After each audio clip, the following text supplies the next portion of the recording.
I'm Mike Uyak.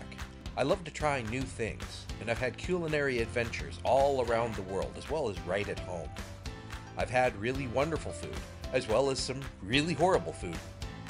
I'd like to share some of my adventures with you, and we'll see if I have what it takes to fix whatever goes wrong.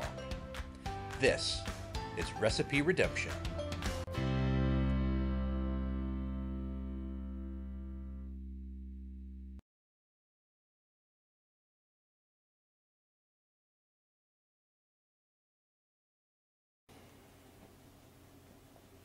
Morning, everyone.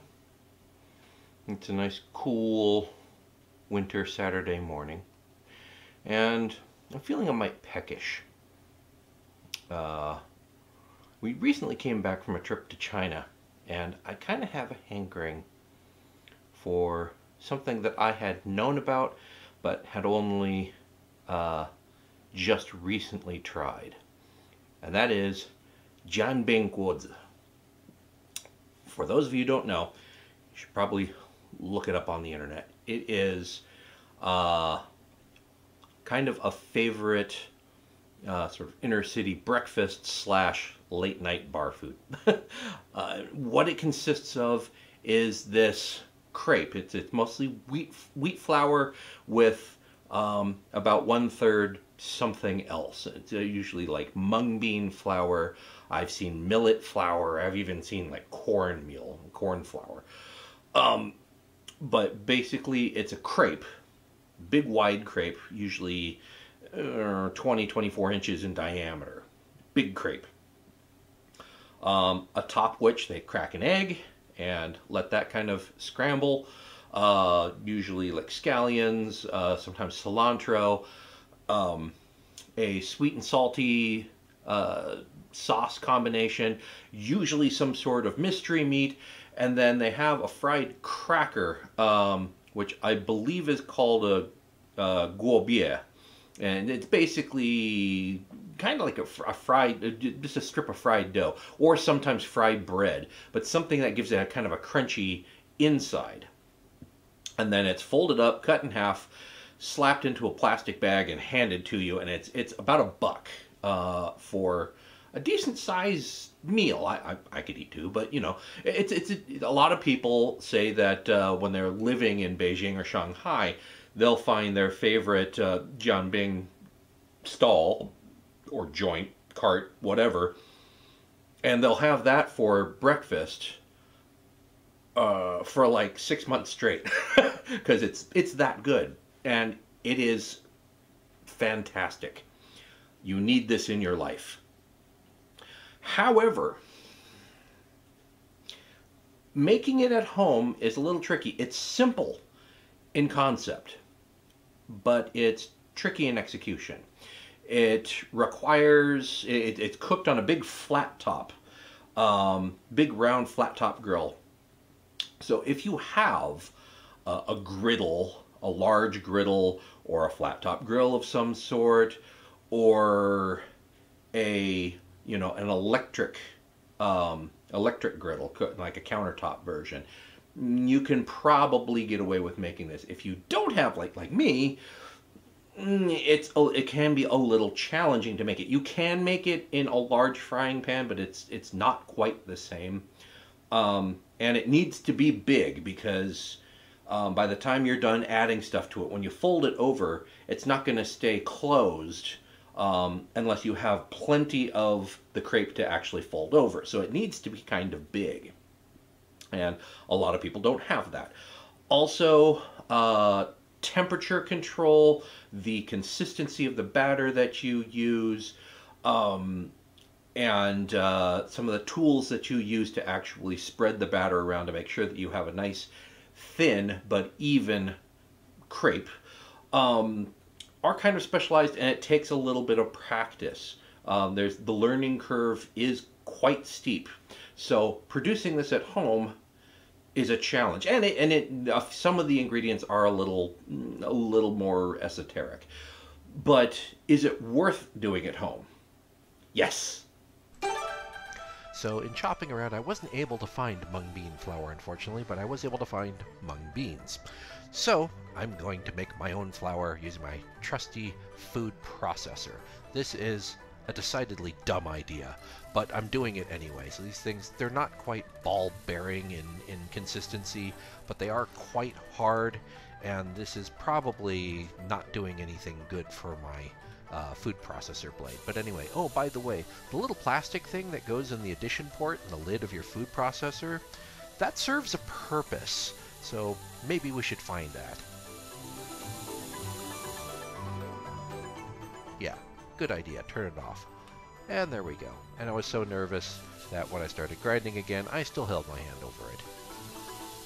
Anyway, after about 100 million years of spinning this around and pulsing it and whatnot, you get something like this, which is not perfect and still needs to be sifted to remove some of the not quite ground up beans. Next, the crunchy element of our jianbing, which is accomplished with what's called a guopea. Basically, it's a fried piece of pasta dough, essentially. I didn't feel like making my own, so I have these spring roll wrappers, which I am just going to gently drape into some hot oil in my widest skillet, and then drop in. And I'm going to cook on each side for a couple of minutes until it's nice golden brown and crispy. That's basically it. I sprinkle it with a little bit of salt, but that's basically all it is. All it's there for is to add crunch into the final product, and you'll see when I eventually assemble my jianbing. But that's basically it. Get it until it's nice and brown and bubbly, and then stick it off to the side on a paper towel to drain. Next is the sauce that I'm going to spread onto this. This is fermented black bean sauce, and then to that I'm adding some hoisin sauce and a chunk of fermented red tofu. And I'm just going to mash that together and stir it up until it's reasonably smooth. This is actually quite thick, so you can thin it out with some soy sauce, which I did. And finally, it's time for the dough. Here's our mung bean flour, which I have actually sifted a little bit to remove some of the bigger chunks. And that's a cup of mung bean flour to a cup of regular all-purpose flour. A little bit of salt, maybe call it a teaspoon's worth of salt, and about a tablespoon of Chinese 5-spice powder, give or take. And finally, 2 cups of room temperature water. And whisk that together to remove the lumps, and it should be a fairly loose batter. You don't want this too thick, and you'll see why shortly.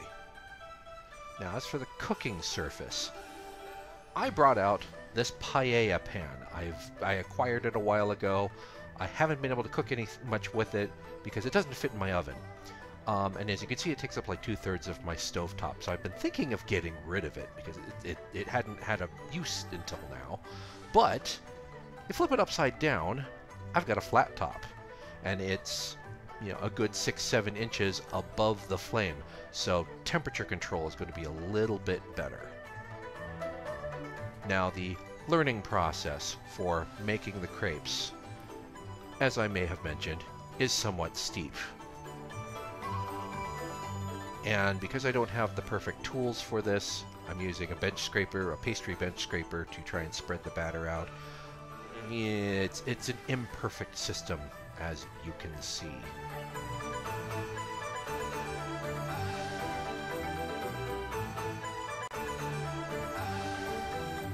Here, my batter is too thick. I don't add quite enough. I think I have the heat up too high, and so as a result, it's difficult to spread. And oh God.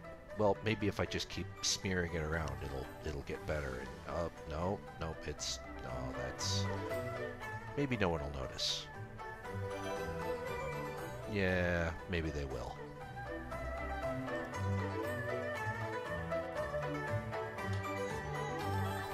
Hey, I made it a little further into the process this time. Yeah, now it's time to practice that flip. And alley-oop, and oh God, no. Well, maybe I can sort of move it around. This is sort of like when you drop a cake on the floor. Maybe if I just put the pieces all back together and cover it in lots of frosting, no one will notice. Oh, trust me, they'll notice. Why are you still trying?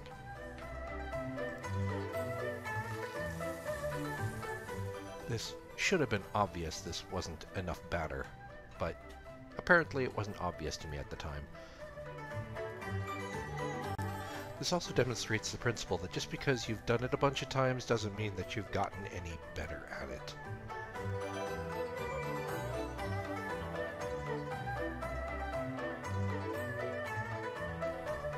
I even tried doing this in a skillet just because.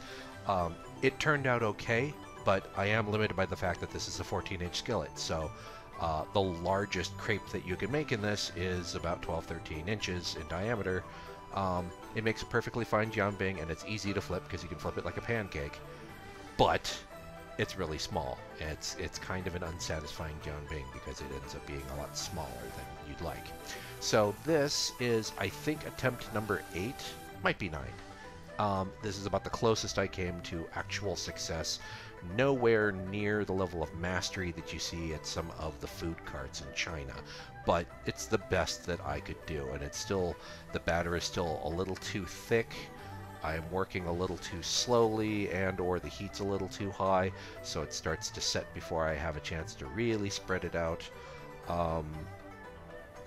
No one need comment on how my drywalling skills are probably represented here, because I'm basically trying to spackle over all the holes that I tore in it as I'm trying to spread this out. So after a few minutes of cooking, once that batter is starting to set a little bit, I add an egg. And yes, this is not a level cooktop, so you do kind of have to keep an eye on that egg. Oop, there you go.